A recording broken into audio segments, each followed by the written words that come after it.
makakasama ho natin ang tagapagsalita ng Manila Police District, si Police Major Philip Ines. Kaugnay pa rin po doon sa pagbabantay para sa September 21 rally. Yung pong nakatakda na rally, ano, by September 21, araw ko na po ito ng linggo. Magandang araw ho sa inyo, Major, at welcome sa Bombo Radio Philippines. Maraming salamat for joining us sa Bombo Radio Philippines. Si Bombo Genesis po ito, kasama natin si Bombo Ever. And kamusta po yun po ating deployment sa ating pong mga kapulisan at yung pong kabuang paghahanda para po sa malawakang pagtitipon by September 21, Major? Meron tayong security plan na nilalatag na dyan at handang-handa naman yung Manila Police District. Hindi tayo pwedeng magbigay ng eksaktong dami. Ang masasabi lang natin, sapat naman yung ating bilang at ina-assure natin yung ating peace and order dun sa lugar. Kailangan ipapamintain lang natin. May mga ipapatupad ho ba ng mga road closure by the time, Major? Kung sakaling magkakaroon tayo ng malawakang pagtitipon dyan, magkakaroon tayo ng mga road closure. At syempre kasama na rin yan sa security coverage natin. Ang sa atin lang dito, patuloy tayo nananawagan dun sa ating mga kababayan na patuloy nating nirespeto yung kanilang karapatan sa pamamahayag, pero patuloy nating pinapaalala na yung karapatan at kalayaan ay lagi may kaakibat na responsibilidad. May Freedom Park po malapit lamang po sa Luneta, Major, ano, tulad po ng Menjola. Paano po yung magiging implementasyon nitong no permit, no rally policy? I-implement din ho ba ito doon sa mga Freedom Park ko natin? Yes, ang ating mga Freedom Park dito sa lungsod ng Maynila, ito yung Liwasang Bonifacio, Plaza Miranda, Plaza Nes. Kung kailangan mag-secure sila ng permit, tama yung pinapatupad natin dito yung no permit, no rally policy. Doon naman po sa implementasyon po natin ng tinatawag na maximum tolerance, Major, ano, hanggang saan po ito aabot? I mean, halimbawa, nagkaroon po ng medyo gitgitan sa pagitan po ng mga rallyista at ng mga kapulisan. Paano po yung magiging handling ho natin dito, Major? Yes, palagi naman nandun tayo sa pinakaantas, sabi nga pinakamataas na pag-antas ng pagtitimpi natin, yung maximum tolerance natin, palagi nating ina-applyan. At batid naman siguro, araw-araw halos meron dito mga pagrarally sa lugar ng Maynila. At sabi nga natin, nirerespeto na pinapahayag yung kanilang freedom of expression, pero patuloy nga natin pinapaalala sa kanila na mayroon itong kaakibat na responsibilidad. May mga kababayan din tayo na habang nakahalukip-kip ay natatapakan nila yung karapatan.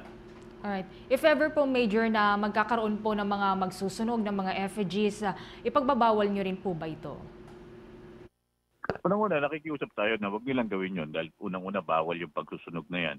At ang sa atin lang dito yung mapayapang kilos protesta, sabi nga pakikinggan natin at kaisa nila kami dyan sa mga kung ano man yung kanilang mga gustong ihayag.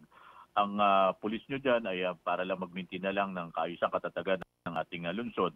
At makakaasa kayo doon sa maximum tolerance na ibibigay natin dito para sa ating mga kababayan. Kasi sabi nga natin, yung PNP nyo dyan ay yung pulis nyo po, pulis ng Pilipino. How about naman po doon sa deployment po ninyo, ano? Mayroon na po bang mga force multipliers na nag-commit po sa inyo na tutulong po sa araw po mismo nitong pinaplano nga pong kilos protesta sa araw ng linggo? Sa ngayon, meron lang tayo dito muna, ito yung ating mga kwerpo ng Manila Police District.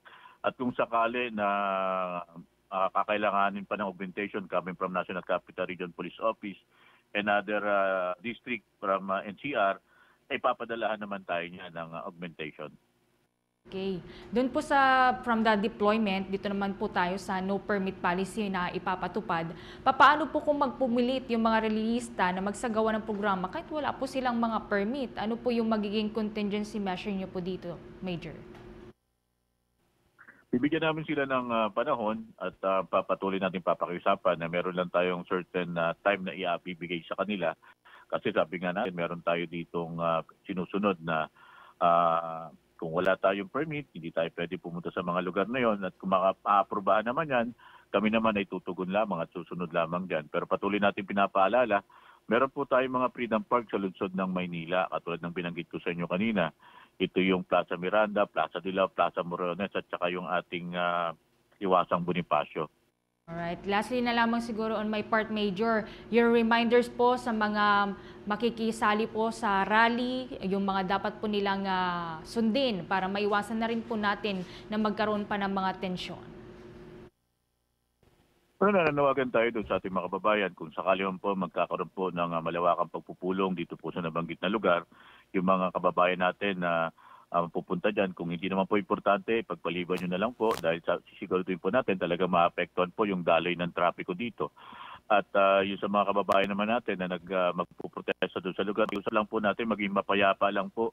Bibigyan po natin kayo ng pagkakataon, maihayag nyo po yung inyong mga saloobin. Kaisa nyo po kami dyan, kaisa po ang Philippine National Police dyan.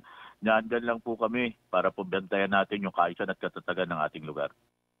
Okay. Major, from time to time, maki-update ho kami para dito sa ating security preparations. Maraming salamat. Ingat-ingat po kayo. Ang tagapagsalita ng Manila Police District, si Police Major Philip Ines.